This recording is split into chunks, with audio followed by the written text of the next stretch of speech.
All right. Good evening and welcome once again to this series of sessions on financial planning. And we are doing this in collaboration with Samasti. Samasti is a non-profit organization. This is the sixth class today. We have covered tax planning. We have covered the insurance, financials 101, financials 201. We have covered college planning last week. And now we are here. Today, we are going to have one of the very important session that is on Social Security. Social Security is such a huge component. The majority of Americans depend on Social Security. You will be hearing from the master. But a lot of us do think that it is far into the future and I don't need to worry about now. And when I am eligible at 62, I will think about it, or 65. So I don't need to worry about it. The fact of the matter is, the sooner we know its role, the better we can plan. And with that, let's give the forum. Ewing Douglas is Vice President from Nationwide. He is part of their Retirement Institute. I have attended a few sessions from him. And I was so impressed that I reached out to him and said, okay, Samasti is organizing these seminars, financial education seminars. Would you be interested to share your wisdom? He readily accepted and agreed to help us. And the forum is yours, Doug. Thank you very much, Azad. I appreciate it. Can I take 1 second? Sorry about this. I'll take 1 second. Yeah. Do you want to say a word about Samasti before Doug starts? Yeah, I already gave an introduction to Samasti just a while ago to Douglas. So we are based out of Folsom in Sacramento. It's a very new development starting upon here. And we have a very energetic community over here who are eager to learn about the financial planning and financial classes and all that. So thank you very much, Doug, for taking up the call very late in the night and willing to help us understand more about the financials. Thank you very much. And take it over from here. Well, thank you very much. I really I appreciate the opportunity to come and speak with you this evening. So again, my name is Doug Ewing. I'm with the Nationwide Retirement Institute, and I have the pleasure of covering the West Coast for Nationwide. And it's tonight I get to talk to you about Social Security, which we call the choice of a lifetime. Now, before we get going, I have to share with you this important disclaimer slide. And just to give you a little bit of background about myself, I'm an attorney by background, practiced law for a number of years. I've been in the financial services industry since 2003. I'm a certified financial planner. I also have a retirement incomes certification as well. So I deal with a lot of this stuff all the time. But I do think it's important to point out that while I am an attorney, I'm not your attorney. And what I mean by that is I'm not here tonight to give anybody any specific advice about their own personal circumstances. You know, the decision of when to take Social Security is going to really depend on a lot of very personal circumstances and also just some personal preferences that we're going to talk about along the way. I think it's really important to remember that there are no right or wrong decisions when it comes to Social Security. Our goal here tonight is to help you make a well-informed decision. So when the time comes, you know what you want to do and you've considered all of the different options. So with that, I will just quickly share with you our agenda. So again, I'll explain why we call the presentation the choice of a lifetime. Then what we'll do is we'll move on and we'll cover some of the basics behind Social Security, different benefits that are available based on your marital status, for example. And then what we'll do at the end is I'm going to share with you a tool that we've developed at Nationwide that you can use in working with Zad or Leila to basically help you navigate the Social Security decision. So I'm excited to share that with you at the end of the presentation. So why do we call the presentation the choice of a lifetime? Well, if we look at this slide in front of us, specifically, if we look along the bottom of the slide, you're going to see what the big choice is when it comes to Social Security. So you can see that you can claim Social Security retirement benefits as early as age 62, or you can wait as late as age 70 to claim benefits. So as we think about this decision, I think it's kind of helpful, at least interesting, to look at what other people do historically. So what we did is we pulled some data from the Social Security Administration, and this is what we found. So if we look at the yellow bar in the middle of the screen, what we see is that most people, and when I say most, just barely most people, will wait until full retirement age to claim their Social Security benefit. And that is significant because you're going to hear that term, full retirement age, a lot tonight. Very simply, that is the age at which we get our full Social Security benefit. Now, what's interesting though, is look at the second most popular age at which people claim Social Security. 62, the very first year that people become eligible. And if we look at these two bars together on the left side of the screen, what we see is that 54% of people will take Social Security benefits before they reach their full retirement age.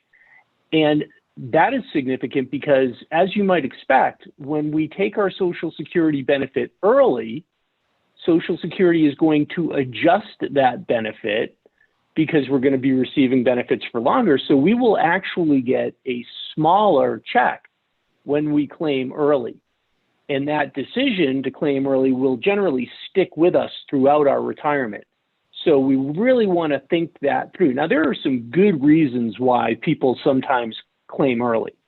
You know, if you don't have a family history of longevity, if you have personal health issues that you think are going to cause you maybe to not live into your late 70s or early 80s, then claiming early might make sense. Another scenario that comes up all the time is, what if I lose my job, and I'm in my early 60s and I'm having trouble finding another job? I might need income. And that's another good reason to take Social Security early. Now, you'll also see on this slide that a very small percentage of people, about 5% of people, will wait until age 70 to claim their Social Security. And you might be wondering, why would I wait all the way until age 70 to claim Social Security? Well, Social Security kind of makes it worth your while to wait if you can afford to do so. So we're going to talk about that as we go through the presentation, some of the reasons why you might want to consider delaying Social Security. Now, normally, as I was saying earlier, I travel around the country and I get to do presentations like this in person and be in front of a group of people like you all. And quite frankly, I prefer that because we get a lot of questions back and forth. Now, we're going to have the ability to take questions later on in the presentation, so that's good. But the reason I mention that is one of the questions that comes up a lot when I'm talking to people about delaying Social Security is people want to know, how much money are we really talking about here? Is this really going to make a big difference in my retirement if I hold off on claiming Social Security? So to answer that question, we have a hypothetical here that I'll walk you through very quickly. This is Jim and Linda, married couple. Jim is age 65, Linda is 61. They both worked. They both have a Social Security benefit of their own. Jim's is $2,300 a month. Linda's is $1,600 a month. So to see the potential benefits of waiting, let's start by looking at what would happen if Jim and Linda claimed Social Security as early as possible. Because remember, Jim is 65. He could claim tomorrow. Linda is 61. She would have to wait until next year. But if they did that, Jim and Linda, over the course of their life expectancy, their retirement, would receive about $1.34 million in Social Security benefits, which is pretty good. And one question that comes up a lot is, well, wait a minute, what do you mean by, well, how long would that be? Well, what we're using here are average life expectancies. So for Jim, his average life expectancy is going to be just under 86 years. For Linda, it's going to be just under 88 years. So if they were to both live to those life expectancies, this is what they would receive. So now the question is well, what if Jim and Linda delayed their benefit? And here we're going to show you an example of Jim and Linda not even waiting all the way until age 70. What if Jim just waited until he was, say, 69 years old and Linda waited until she was 68? Well, here's what that would look like. Over that same life expectancy, Jim and Linda would now receive over $1.54 million. That is an additional $202,000 in Social Security benefits over their lifetime. And I don't know about you, but when I see $200,000, I think it's going to make a pretty significant difference in my retirement. So it can mean a pretty significant amount of money. Even for a single person, as we look at this example, delaying your claiming can pay you additional dollars over your life expectancy. So here we have Jim, 61 years old. He's got a slightly higher benefit of $2,600 a month. If Jim were to claim at 62, he would receive just over $706,000 of benefits over his life expectancy, again, to just under 86 years old. If he were to wait until his full retirement age, which in his case is 66 years and 6 months, he would receive about $822,000, which is about $115,000 more. If he were to wait until age 70, he would receive over $888,000 of benefits. That's $181,000 of additional benefits. So again, this really can make a big difference over time. So as I mentioned before, there are lots of good reasons why sometimes people claim Social Security early. Losing a job, having health issues where your longevity is in question. These can be good reasons to claim early. But as I go out and I talk to people, it's interesting. Sometimes I also hear some reasons that are not particularly good reasons why people are claiming Social Security early. And one that comes up a lot is they're going to run out of money. I saw it on the news. I read an article in the paper.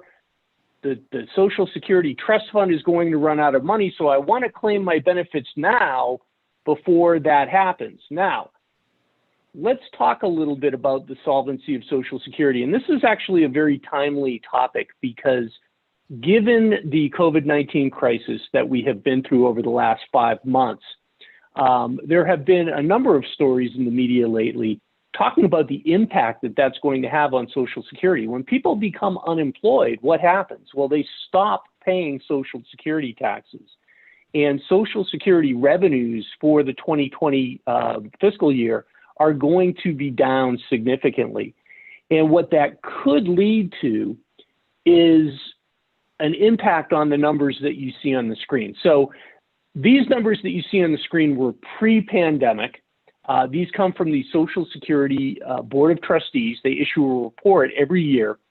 And what they have been noting for a while now is that currently the Social Security Trust Fund, which is kind of a complicated concept, but think of it as this big pool of reserves that they've been accumulating since Social Security was first introduced in the 1930s.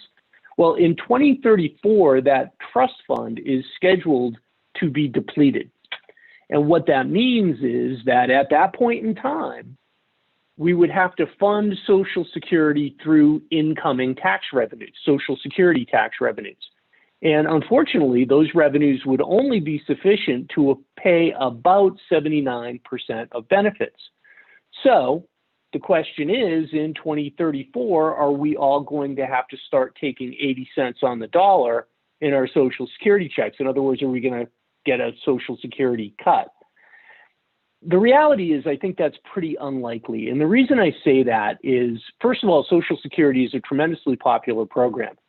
In fact, for years, it's been called the third rail of American politics, which means, third rail in the subway line. You don't want to touch it because you'll get electrocuted.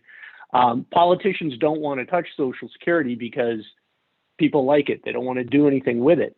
And so I think eventually there will be an effort to improve the solvency of Social Security. And there's a lot that Congress could do to fix it.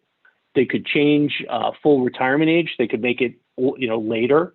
We'll talk about that a little as we go through the presentation. They could change how they calculate cost of living adjustments. They could increase the tax rate for Social Security. And one idea that's been getting a lot of attention lately is they could change how we tax for Social Security. Currently, we only pay Social Security taxes on just about our first $138,000, $139,000 of income. At that point, we're all paid up for Social Security. Many people are now arguing that we should pay Social Security on more of our income, or a specific proposal that's been floating around is that once you hit a higher level of income, well beyond 140,000, that the Social Security tax will kick in again and, cause you to pay additional taxes. So, we'll continue to hear some proposals like that. I think the bottom line, though, is that eventually Congress is going to address these issues and, extend the solvency of Social Security. So I guess my point is, it's a very long-winded way of saying, don't claim Social Security early because you think they're going to run out of money. That's very unlikely to happen. Okay, so another reason that I think sometimes people claim early is they tend to underestimate their life expectancy. We did a study at Nationwide just last year. We talked to people approaching retirement, and we asked them to estimate their life expectancy for us. And what we found is that people on average would underestimate their life expectancy by about 5 years. And that's significant because really we're going to live a lot longer than we think. So we talked about averages. Another way to consider longevity is probabilities. And we know that for a healthy 65-year-old man, there's a 50-50 chance you're going to live to be 87 years old. There's a 25% chance that you could live to be 93 years old. For women, the numbers are even higher. 50-50 chance of living to be 89 and a 25% chance of living to be 96. A healthy 65-year-old married couple, there is a 50-50 shot that at least one of those two people will live to be 93 years old. So why is that significant? Well, if we look at this slide, what we can see is a concept called a break-even point. So we know we can claim as early as 62, we can wait as late as age 60 to claim. But let's see how that actually plays out in terms of a lifetime cumulative benefit. So as we look at this graph, the first line you'll see on the left is that light gray line. And what that represents is your cumulative lifetime Social Security benefit if you start collecting at age 62. The orange line is the same concept, but it shows you getting a slightly higher benefit at your full retirement age. And the dark blue line that starts on the bottom and then extends up more quickly to the right, that shows us receiving an enhanced benefit at age 70. And what this chart shows us is that when you delay your benefit, you're going to break even. In other words, your decision to delay receiving your benefit is going to pay off somewhere between 79 and 84 years old, depending on which strategies we're comparing. But the point is, if you wait until age 70 to claim, by the time you're 84, your lifetime cumulative benefit will now catch up to claiming at 62 or claiming at 66. And as we can see on the chart, the longer we live, the bigger the benefit of waiting to claim. So that concept of a break-even point is very important. Okay, so that's a little bit of background. That's why we call this the choice of a lifetime. Now what we're going to do is transition into some of the basic principles behind Social Security, including some of the different benefits that are available. And, it's always nice when you do what I do for a living to have a lot of interest in what you're talking about. And I really enjoy talking about Social Security because I know there's always going to be a lot of interest. I'm always going to have a good crowd of people who are really interested in what I have to say. And the reason for that is that there are some really important points about Social Security that everybody seems to understand. And the first is that for many people, Social Security is going to be our only source of guaranteed lifetime income in retirement. The reality is that particularly in the private sector, pensions are becoming less and less common. That idea of, I'm going to retire and take a pension. There are still, smaller pensions available. Pensions are still more prevalent in the public sector. But for many people, Social Security is really going to be it. So we want to make sure that we make a good decision about Social Security, because it's oftentimes going to be the cornerstone of our retirement income plan. Now, another important thing to keep in mind about Social Security is that it is indexed for inflation. And that is very important as well, because in the private sector, not all pensions are indexed for inflation. And I happen to know this from experience. My mom worked at a bank for a number of years, and she retired about 20 years ago. And at the time she retired, she was offered a pension payout. And she looked at it, and it looked like a pretty good check. So she said, sure, I'm going to take that. Well, the interesting thing about that pension is it was not indexed for inflation. So 20 years later, she's getting the exact same check that she got 20 years ago. And the problem is, as we all know, it doesn't go as far now as it did then. So the fact that Social Security is indexed for inflation is a big deal. It doesn't seem like a lot. The average cost of living increase for Social Security is only about 2.6%. However, over time, that's going to really, really help us with our spending power in retirement. And that's really what it's all about. Now, another thing to keep in mind about Social Security is it gets preferential tax treatment. So exactly how Social Security is taxed at the federal level is actually fairly complicated. So rather than go into a big 15-minute discussion on how they tax Social Security at the federal level, I'm going to tell you this. Your worst case scenario for Social Security is that you will pay taxes on 85% of your Social Security income. At least 15% of your Social Security income will be tax-free on the federal level.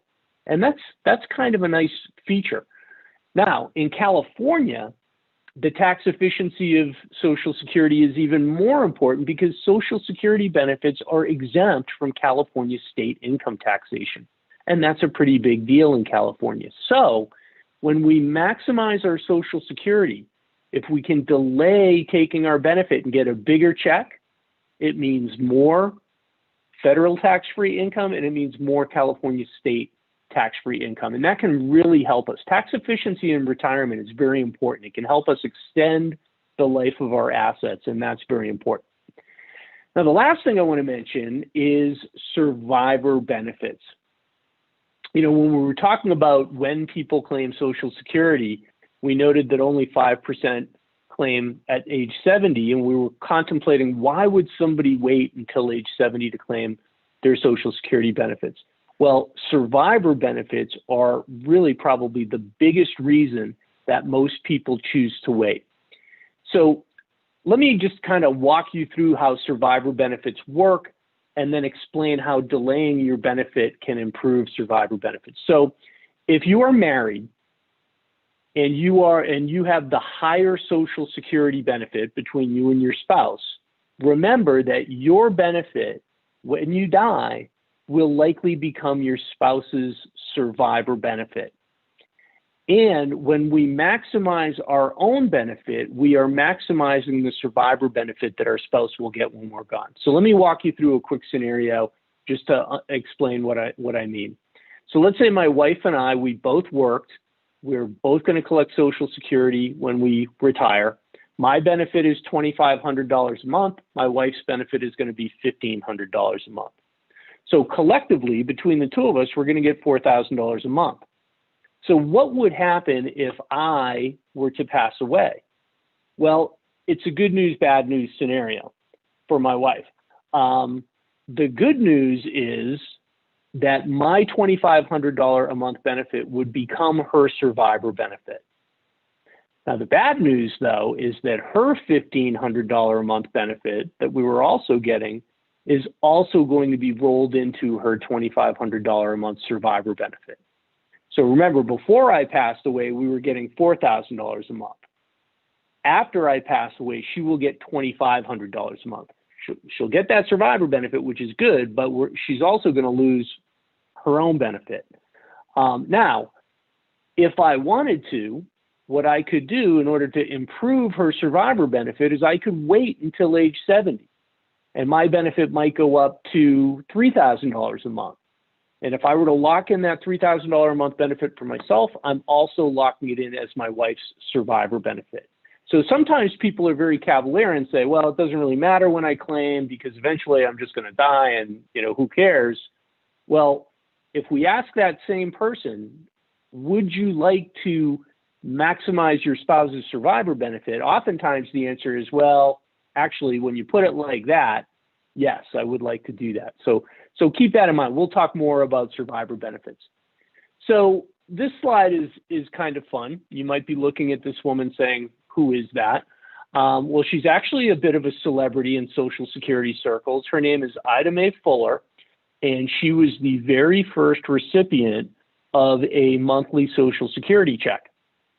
And you might say, well, what did they do before monthly Social Security checks? Believe it or not, when the program first rolled out, when you retired, you got a lump sum. Well, that didn't work out very well. So they went to the monthly check in 1940.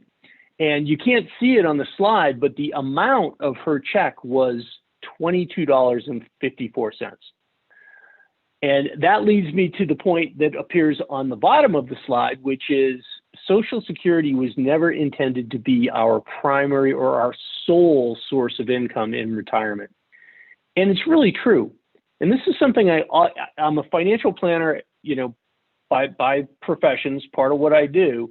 So I always encourage people, when you're thinking about Social Security, don't think about it in a vacuum.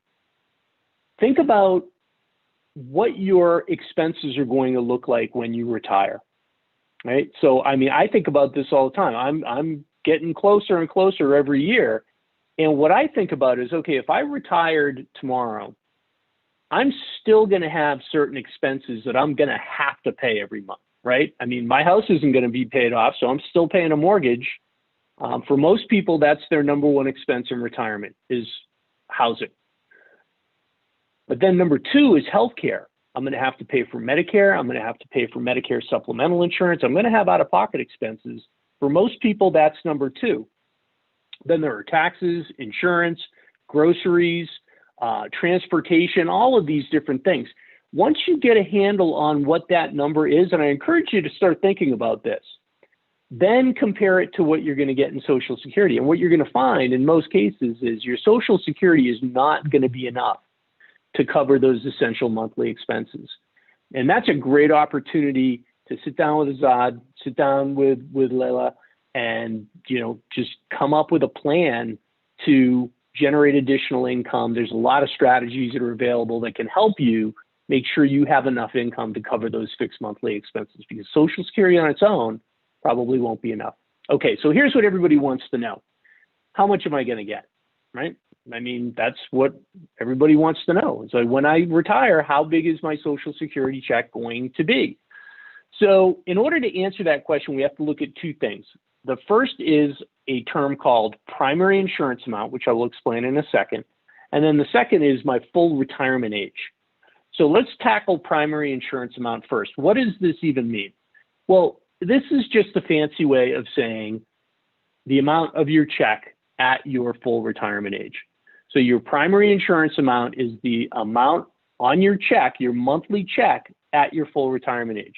Now, currently in 2020, the maximum primary insurance amount is $3,011. That is the most anybody can get as a primary insurance amount from Social Security. Bill Gates, I'm not sure how old Bill Gates is, but when he's ready for Social Security, his primary insurance amount will be $3,011. Now, how do they calculate that? Well, basically what they do is they look at your 35 best years of earnings, and they calculate something called your average index monthly earnings. And one question I get a lot is, well, wait a minute, what if I don't have 35 years of earnings? What if I was a stay-at-home parent, or I took time out of the workforce to care for a sick family member? For whatever reason, I don't have 35 years. Do they add zeros in to get me to 35? And unfortunately, the answer to that question is yes. You will get zeros factored into your average index monthly earnings if you don't have 35 years. And another question that comes up a lot is, well, I'm thinking about working a few additional years and maybe delaying my retirement. Will that improve my Social Security check? Well, the answer is, if you're replacing zeros with years of income, yeah, you could improve the value, the amount, your primary insurance amount, by replacing zeros in your average index monthly earnings with years of income. So that is something to consider if you've had time out of the workforce. So how do we find out what our primary insurance amount is? It's very easy. You can go to ssa.gov/myaccount and set up an account with a username and a password. I believe they use your email address as your user ID. Then you set up a password. You can go in and you can download a copy of your Social Security statement. And here's what that looks like.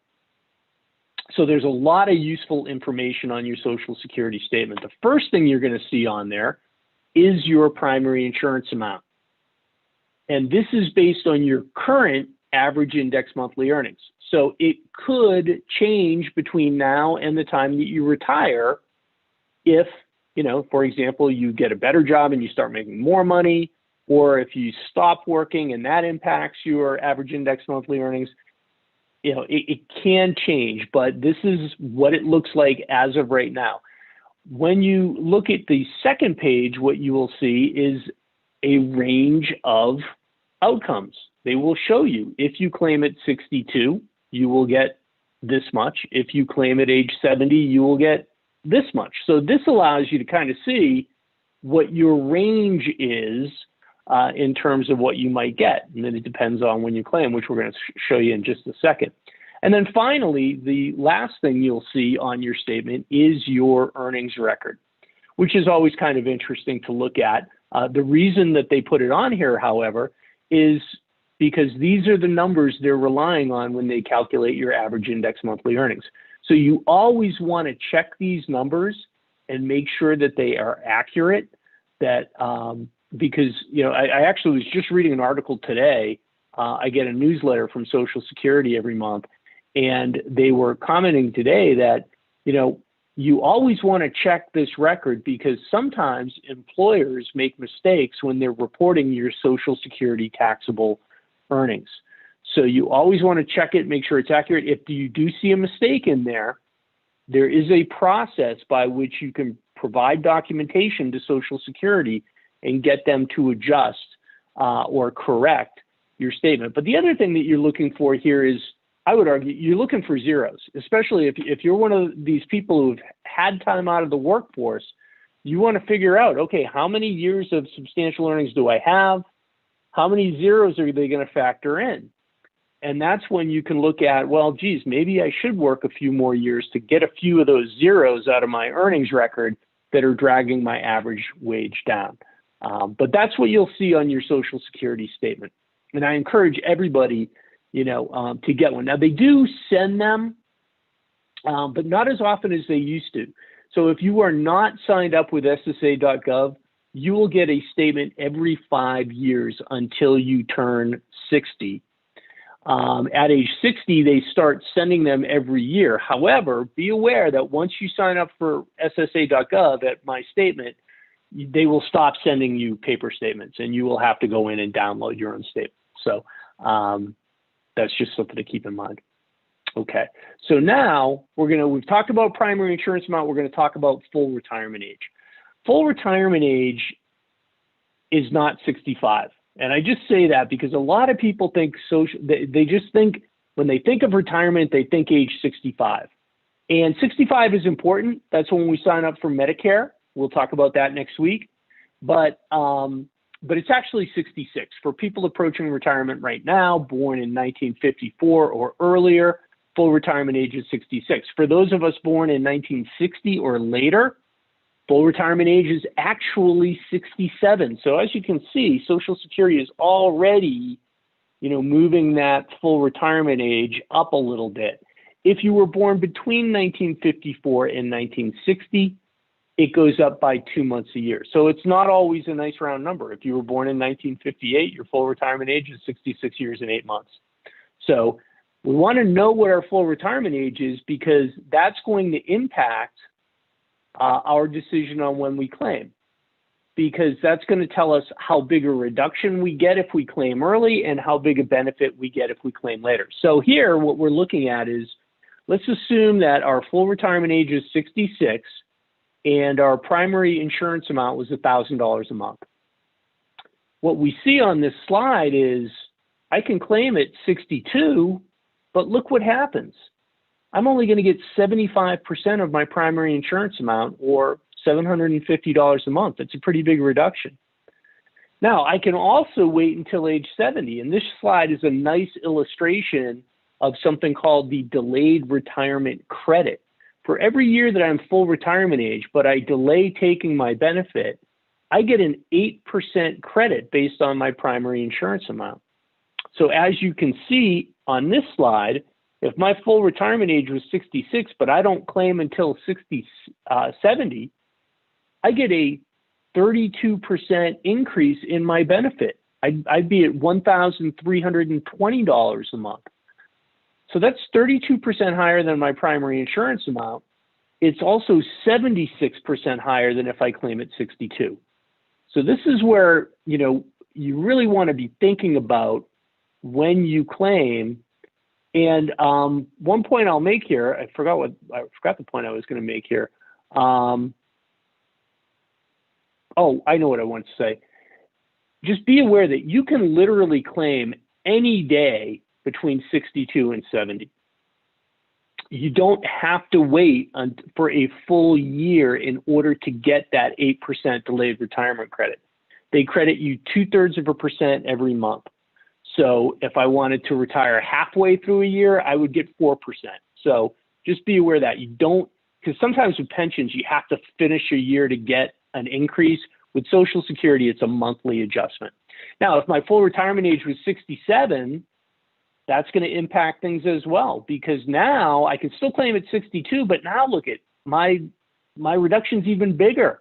I'm only going to get 70% or $700 a month, and I can still wait until age 70, but I'm going to get a smaller increase if I do that, because now I'm only delaying for 3 years instead of 4. But still, 77% higher benefit at age 70 versus age 62, and a 24% higher benefit than my primary insurance amount. So this is why we say that delaying benefits can really pay off.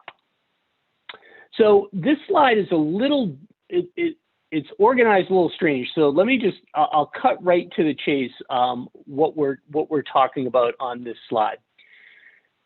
So there is a strategy called filing a restricted application, and it is being phased out.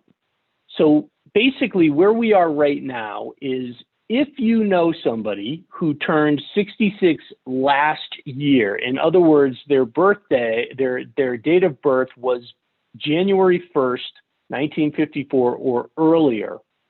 So they turned 66 last year and they have not claimed Social Security yet, but their spouse is claiming Social Security. They have an opportunity, because these are the only people left who can file a restricted application. So what does that mean?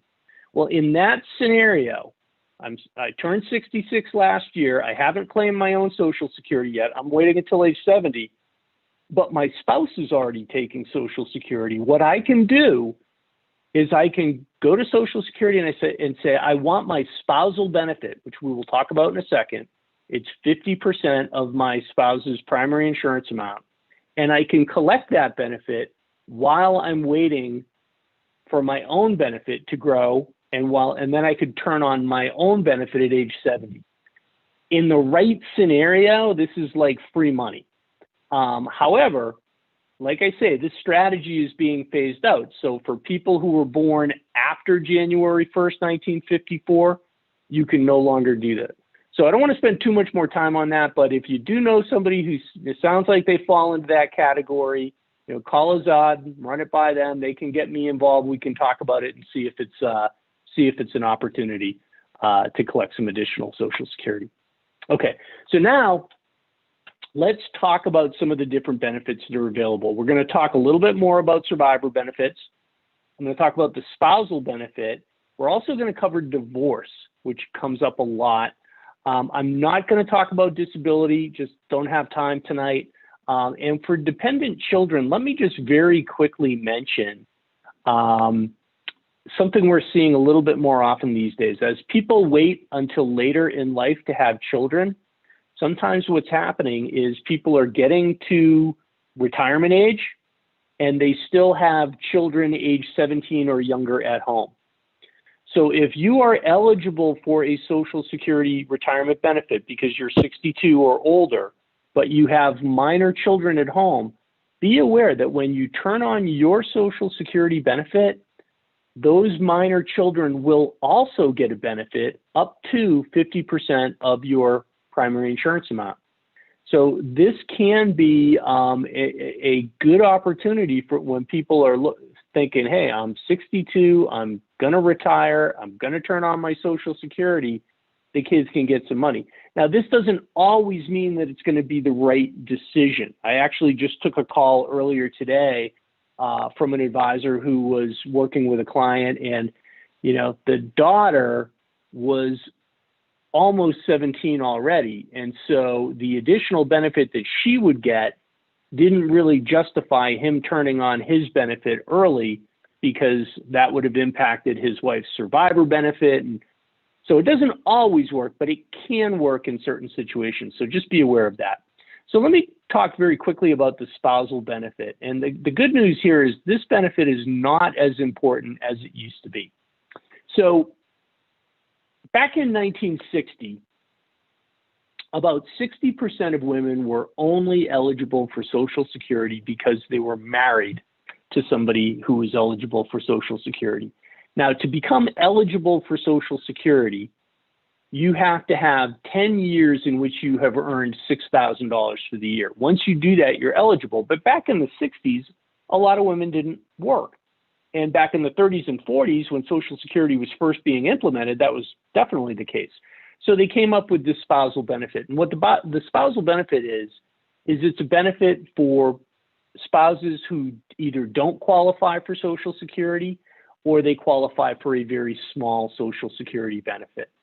And the maximum spousal benefit is 50% of the other spouse's amount. So if my wife worked and I was a stay-at-home dad, she's going to get $2,000 a month. Even if I never worked and I didn't qualify for Social Security on my own, when I turned 66, or let's say 67, full retirement age, I could take 50% of her benefit. So I would get $1,000 a month on top of her $2,000 a month. So I could claim it earlier at age 62, but if I do, I don't get the full 50%.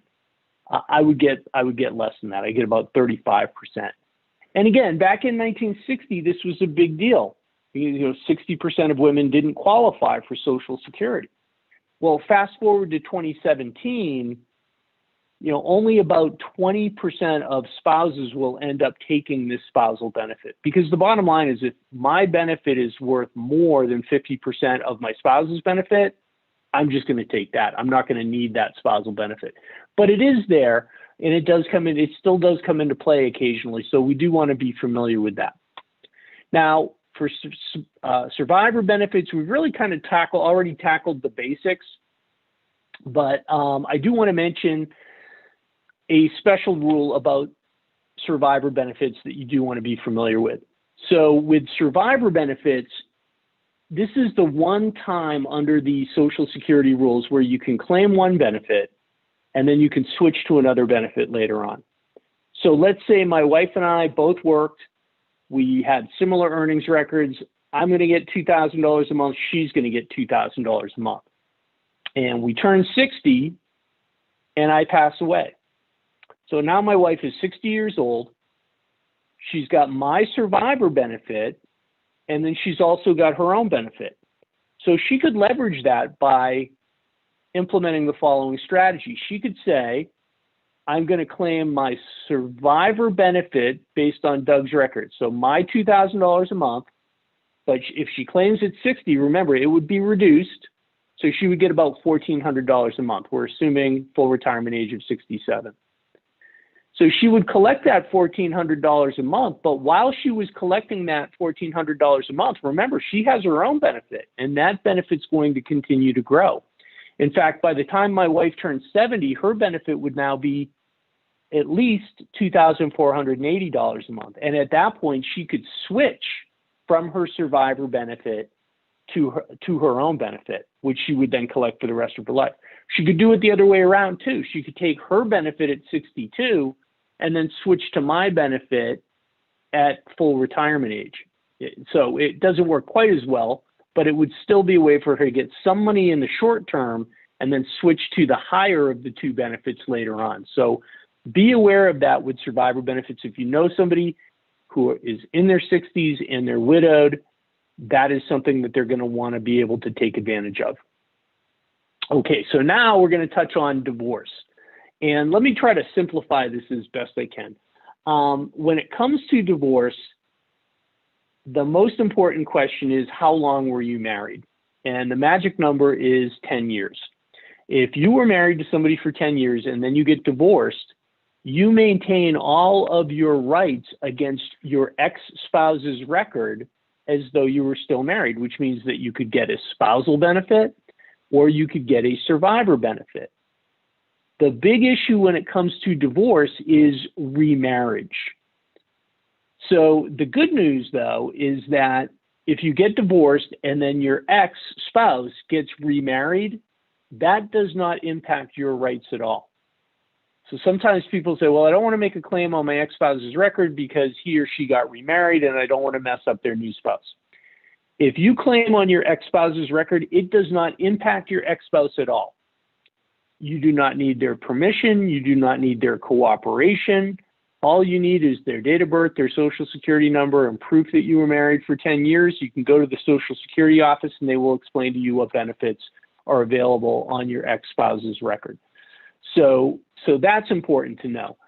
Now, we do care, however, if you get remarried, because if you get remarried, it will impact your ability to claim on your ex's record. The first rule to remember is if you get remarried, you can no longer collect a spousal benefit based on your ex. And that makes sense because you have a new spouse now and you can collect a spousal benefit based on them.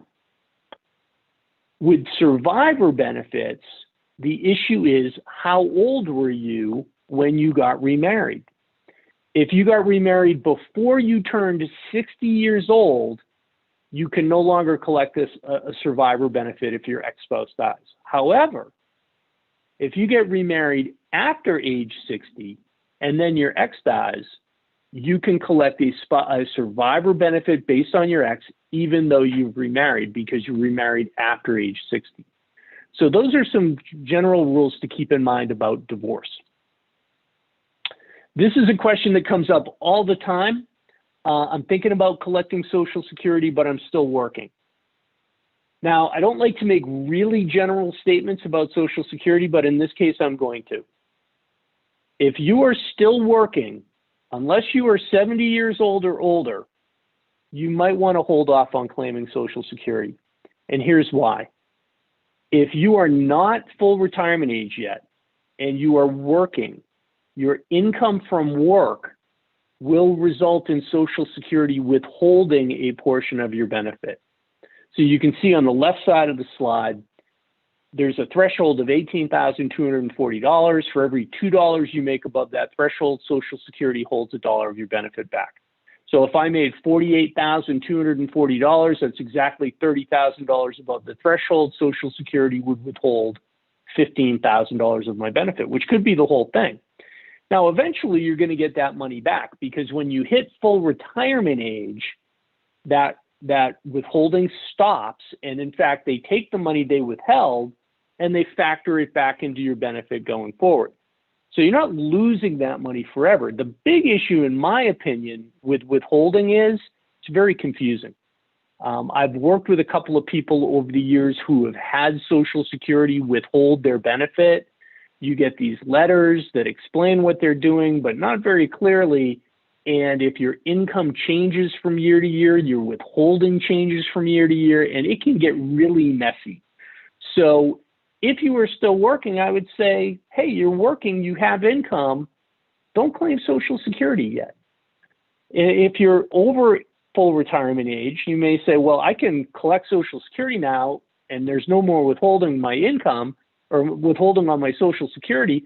And that's true, but don't forget, if you don't claim, you get that nice 8% delayed retirement credit. So that might come into play as well. So there are always exceptions to every rule, but if you're still working, you might want to think twice about claiming Social Security while you're working. Unless, of course, once you hit age 70, claim Social Security. At that point, there's no reason to wait. Okay, so now I've gone a little bit long. I apologize for that. I just want to share with you very quickly a tool that we have available that will help you make a smart Social Security decision. It's our Social Security 360 Analyzer. And basically what we do is you provide us with some basic information, and we will actually generate a report for you.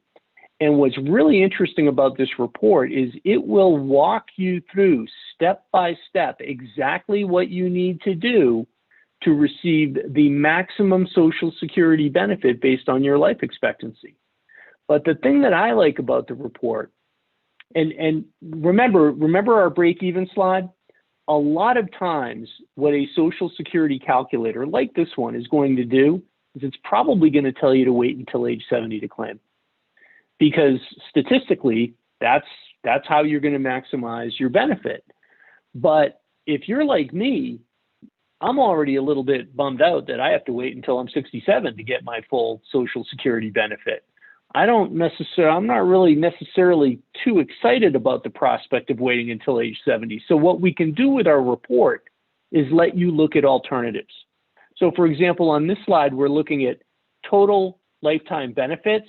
And this big dark bar on the left would be optimizing my Social Security, typically by waiting until age 70. But I might want to see, well, what if I claimed at full retirement age? What would that look like? And that might be this orange bar to the right. And if you're like me, you might look at that orange bar and say, you know what, it's a little bit less, but it's close enough for me. I'm going to claim at age 67. Again, no right or wrong answers. We just want you to make an informed decision. We have a break-even chart where you can look at, we saw the single life break-even chart before. This is a dual life break-even chart. So what this chart allows you to do is compare strategies based on how long one spouse lives and how long the other spouse lives. So you could look and say, well, if Linda lives to 85 and Jim lives to 85, the blue strategy is best. But if Linda lives to 95 and Jim lives to 95, the orange strategy is best. That's what that's designed to do. I like this slide, this chart myself. This goes back to the item A Fuller slide. And what we're looking at here is we will allow you to input your desired level of annual income. And you can tell us this is how much income I need to meet my monthly expenses and maybe have a little money left over to do something fun. And what you'll see along the bottom is these dark blue bars that's your Social Security. And you can see very clearly in this scenario, there's a gap between the income you want and the income that Social Security is going to provide. And that's a great opportunity to sit down with Zod and figure out a strategy to plug that gap and get you some additional income in retirement. So how do you get the report? Very simply, you fill out this Social Security fact finder. You can get that from Azad, and you can fill that out. We will generate the report. So hopefully you've got a good understanding of the basics of Social Security. You can always make an appointment to discuss this further and get a copy of your Social Security report. But right now, what I'd like to do is turn it back over to Azad and Lila, and we can see if we have any questions, and we'll try to answer those. And that was awesome presentation, Doug. I know you have, skipped some stuff because paucity of time is what actually we have till 9:30, but we have some questions. Let me go through the questions that we have here. Actually, you may be able to read them out. You are as a panelist. Let me check. Yeah, if you're not, then I'll read them out. Oh, I see. You can go from the top. Yeah, I don't, when I click on it, I'm not getting any, I'm not seeing the question. So I apologize. Okay. I'm going to No worries. have to ask you to read them. No, I'll read out. Okay, the first question, how about if the wife dies early in this scenario, how much survivor benefits the survivor gets? What scenario? Yeah, go ahead. Yeah, so in the, so the way that would work would be if you were the high earner spouse and your wife has the lower benefit, if you die first, she takes your Social Security benefit as her survivor benefit. If she were to die first, you would simply continue to receive your benefit because it's the higher of the two.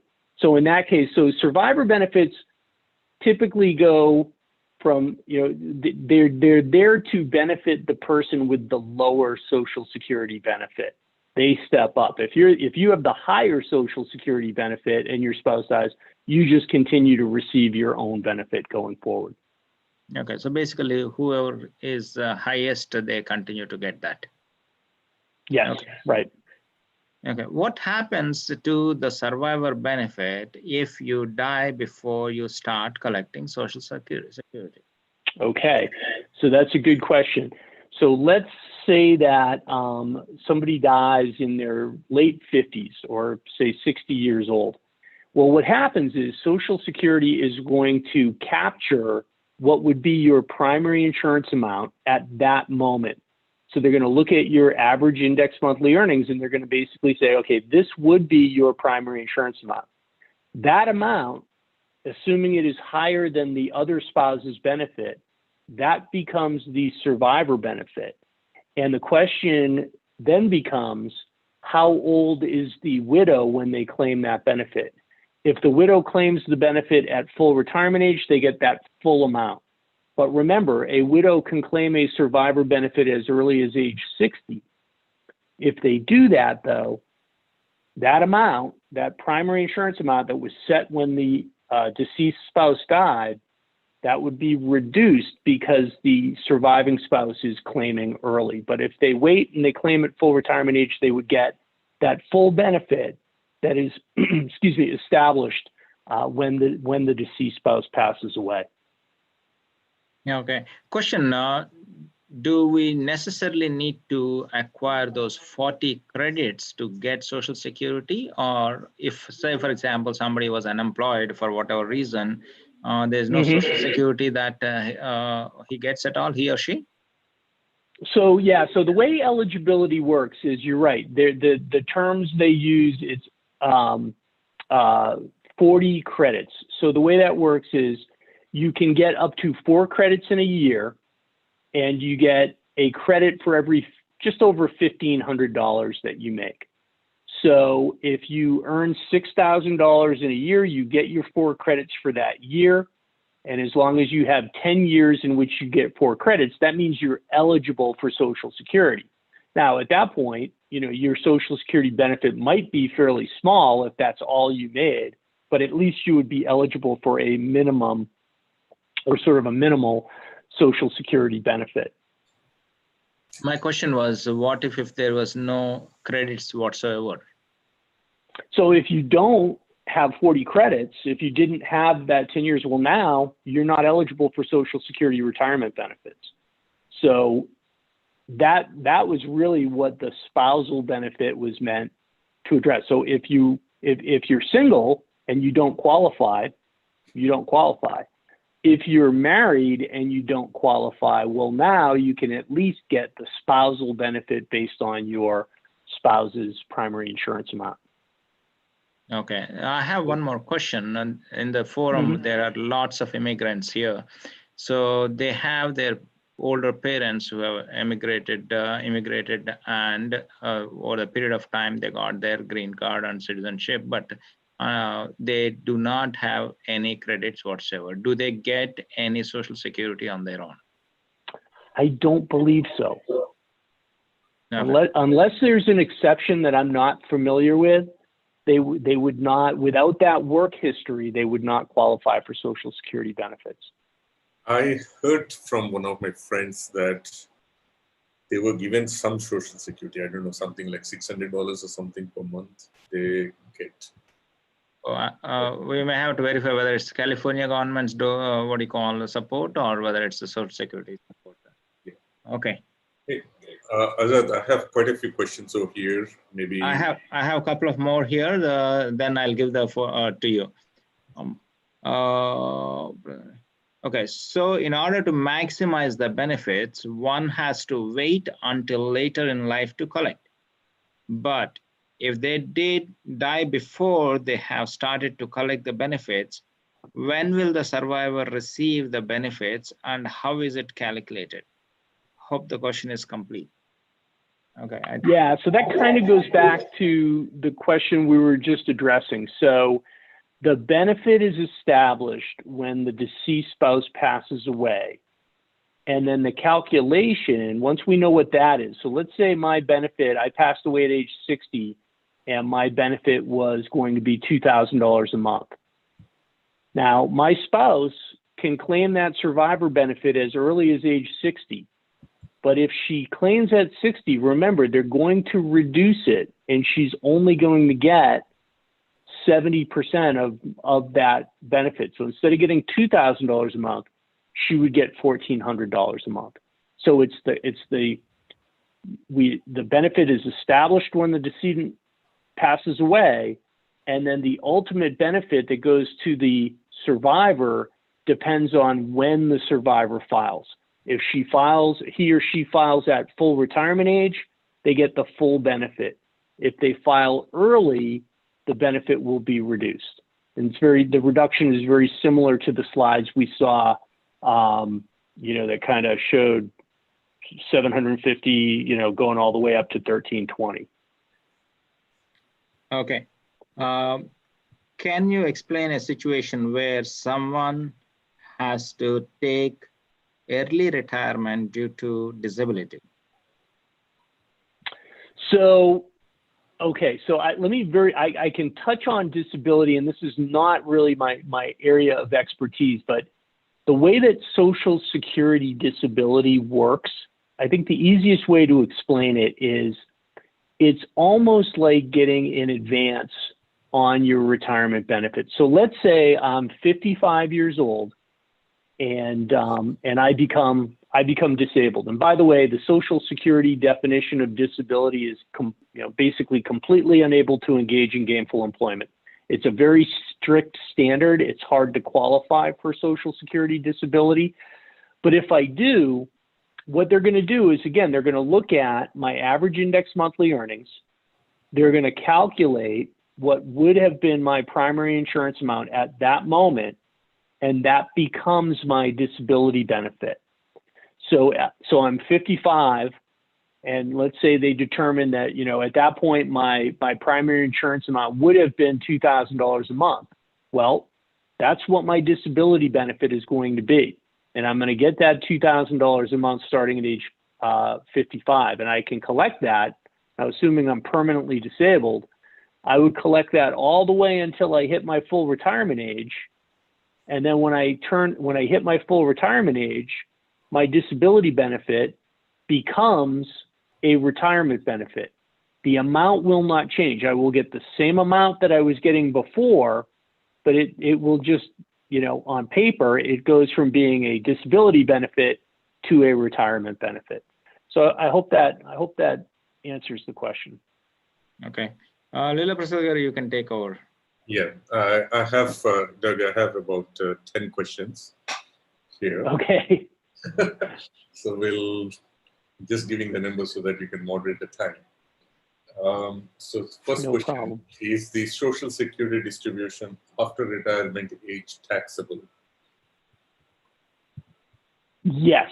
So Social Security, when you claim your benefit will not impact whether it's taxable or not. So the way that the IRS, the Internal Revenue Service, will determine how much of your Social Security is taxable is there is actually a worksheet that you can get at irs.gov.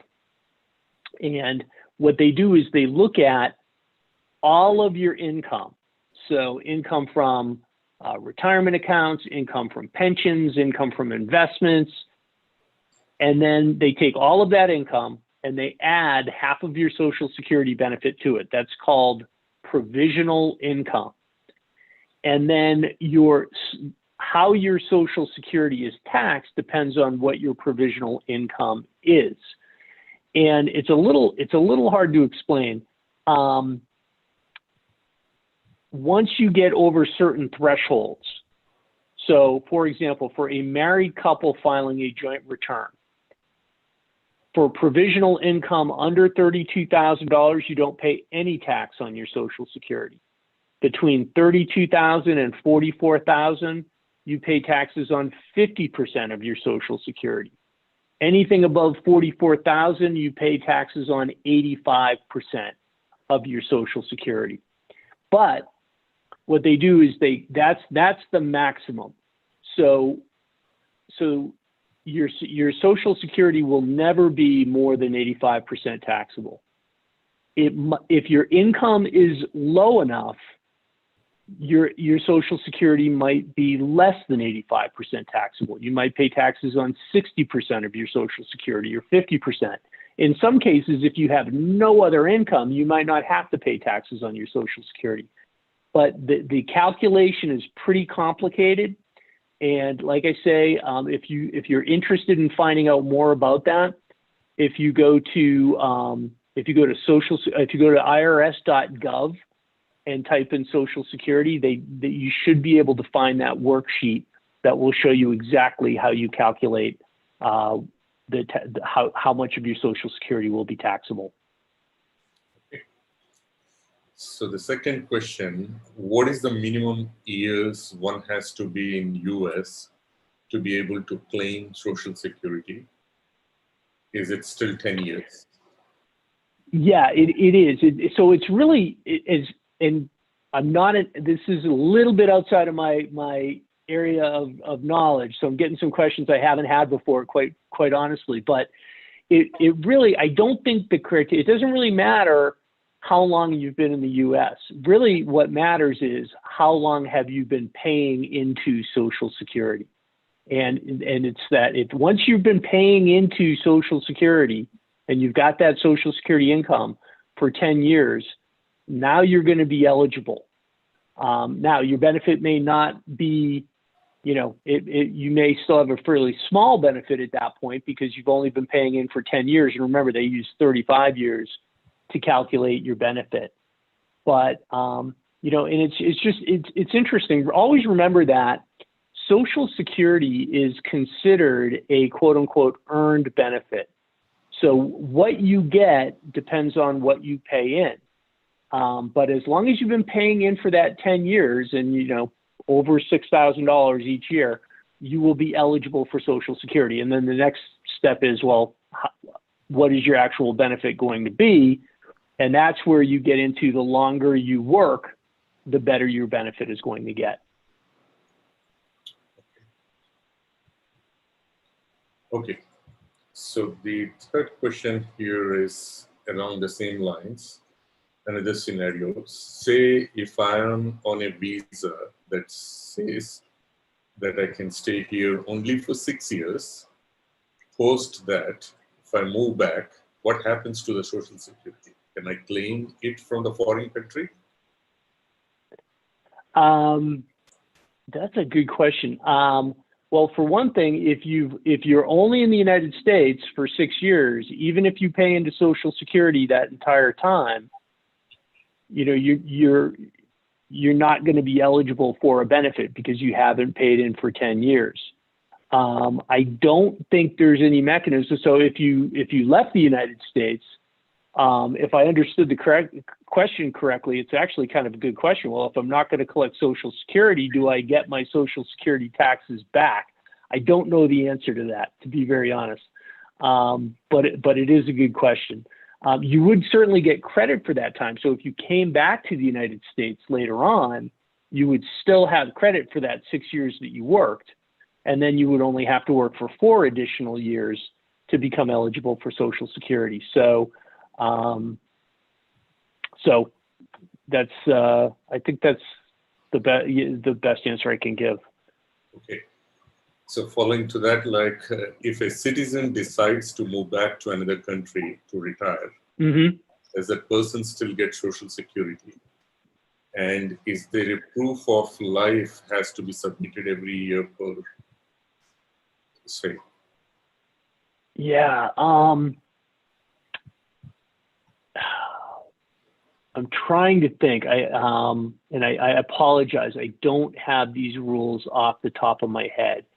If you are a citizen, a U.S. citizen, and you are living abroad, you can collect your Social Security. Unfortunately, and I could be wrong about this, but unfortunately, I believe the rule is that if you are not a U.S. citizen and you are living abroad, you are not allowed to collect Social Security benefits. If you would like to follow up with me tomorrow, I can try to get confirmation of that for you. Okay. We will follow up. If I claim Social Security early and then change my mind, can it be undone? Yeah. So okay. So possibly. So two scenarios. The first scenario is I claim Social Security, and I decide very quickly within 1 year that I shouldn't have claimed Social Security for whatever reason. What you can do in that scenario is you can file to withdraw your application. However, keep in mind, you have to pay back any money that you have received. So you can do that one time. You can go back and say, let's say I've been getting, $1,000 a month for 6 months, and then I decide, oh, I shouldn't have filed. I want to get a bigger benefit later. I can fill out an application. I can return the $6,000, and Social Security will basically say, okay, we're going to pretend like you never filed at all. So that's one option. Has to be done within 1 year. You can only do it one time. There is another option though. Once I hit full retirement age, I can suspend my benefit. So let's say I claimed at 64, I claimed at 64. My full retirement age is 66. What I could do, let's just say, I'm getting $1,200 a month. I could suspend my benefit when I hit full retirement age and basically say, stop paying me. So why would anybody want to do that? Well, once you do that, now you're going to start getting delayed retirement credits on whatever benefit you were getting.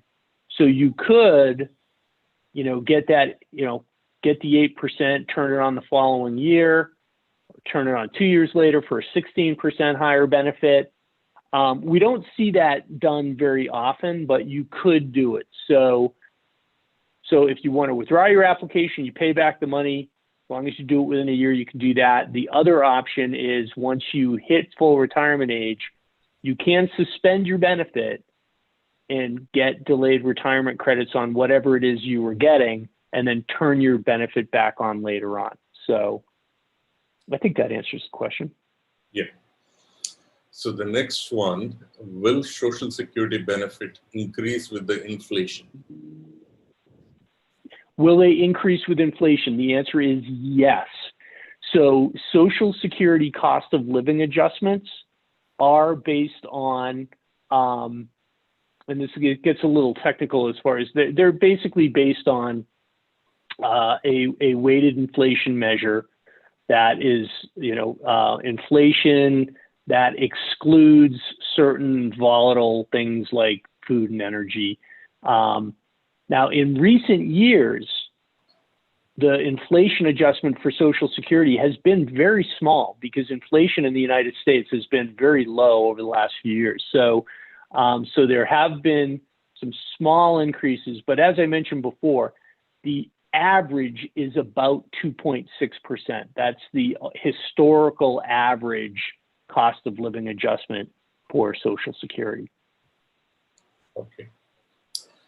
Next one, what is back pay? Can you elaborate on back pay and under what circumstances it will be approved? Can you repeat that? Was it back pay? Yes. I'm not quite sure I understand the question. Any pay that like, so if I'm getting back pay, if it is payment for work, then your employer, even if it's quote unquote back pay, it's just to make up, for prior time work, your employer should still be deducting Social Security taxes from that.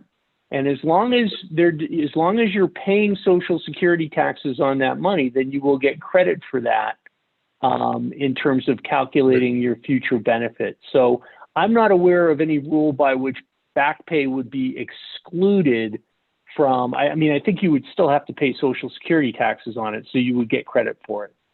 Now, for example, if somebody has unemployment and they wanted to back pay Social Security so that they maintain the tenure.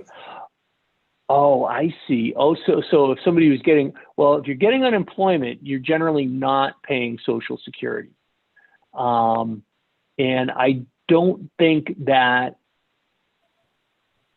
I am unaware of a way that you could go back and voluntarily pay Social Security taxes on that money to get credit for it. That doesn't mean you can't do it. I haven't come across that. Mm-hmm. So I'm not certain. I don't think that in a scenario where you're getting unemployment benefits, I don't think you're going to be paying Social Security tax on that. Okay. So talking about the unemployment, somebody claiming unemployment benefits, what is the impact of claiming unemployment benefits on the Social Security?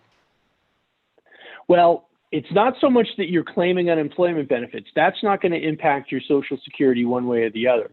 The bigger issue is that you're unemployed and you're not getting income from work. And that's typically how we pay our Social Security taxes. Social Security taxes are a payroll tax. So what that means is you pay Social Security, through the payroll process. So it's, whether you collect unemployment or not isn't going to impact it. The fact that you're not working and you're not paying into Social Security, that's the bigger issue. So the next one is about, do adult dependents qualify for parents' Social Security? So can you repeat it? Sorry, I had a motorcycle driving by my house. Do adult dependents qualify for parents' Social Security when the parent retires? Generally, no. And I got a similar question. I saw a similar question in the questions tab. Do adult children get survivor benefits if both parents die? Generally, no. Only minor children would get a benefit if a parent passes away. Okay. So that was my last question on will the minor children receive any benefits if the parents get disabled or passes away? Yes. So if a parent passes away, a minor child can get a benefit of, I believe it is up to 75% of the parent's primary insurance amount. And again, that's for minor children. Is there any age limit? Yeah, it's I believe it's 18. 18. Okay. Yeah. So that's or it can be older if they're still in high school. But it's going to be 18, not much older than that. So that's all I have from my side, Azad, if you have any from your side. No, Leela, that's all I have. We covered all the questions. And that was a great session, Social Security. I'm sure all the participants appreciated it. And please do share this information with your friends and your sphere of influence. If you or anybody else, you want to get that Social Security, the 360-degree view, what Doug talked about it, reach out to me. You have my information. Otherwise, you'll get it in a minute. Doug, thanks a lot. Appreciate it. And next week, we have you again. This is what we have. Yes. healthcare planning in retirement, that's a huge deal. And there are lots of complicated stuff, whether it is Medicare, Medi-Cal, and gap insurances, how much it costs, whether we should, what are the preparation we need to do, and whether Medicare covers everything. Lots of stuff. I know you'll have a lot of topics to cover there. It's a complicated subject. So we are looking forward to have an enlightening session next week. Well, thank you both very much. I enjoyed being here. So these are the sessions that we have lined up. Right now we are winding up the, class 6. Next week is class 7. That is healthcare planning in retirement. Class 8, August 27th, life, disability, and long-term care. And class 9, passive income investment on September 3rd. And we have investment management on September 10th. And depending on the feedback and depending on the interest, we may be coming up with further schedule at a later date. I hope all of you are enjoying it and hope to see you all next week. Here are the questions that most of us are having in our mind, and this is a small effort from our side to answer these questions and to better prepare us for a safe and secure retirement. In case you have any more questions, you can contact Leela or you can contact me. This is my information, my direct number, cell number, my website, everything is there. So once again, thanks a lot for taking time. Doug, once again, I appreciate it. Leela, you have anything to add before we say goodnight? I think this is like a lot of information that has really helped us to clearly understand what is Social Security. A lot of myths have been cleared out. Thank you very much, Doug, for staying so late in the night and no problem. Taking up the class. We look forward for your next session. Thank you very much. I'm looking forward to it as well. Thank you. Okay. Thanks a lot. And can everyone? Okay, I think we answered all these questions. Thanks again, everybody. And Doug, I really truly appreciate your patience and your insightful, insight into the topic. Thank you. Thank you. Bye-bye. And bye-bye. Later, talk to you later. Yeah.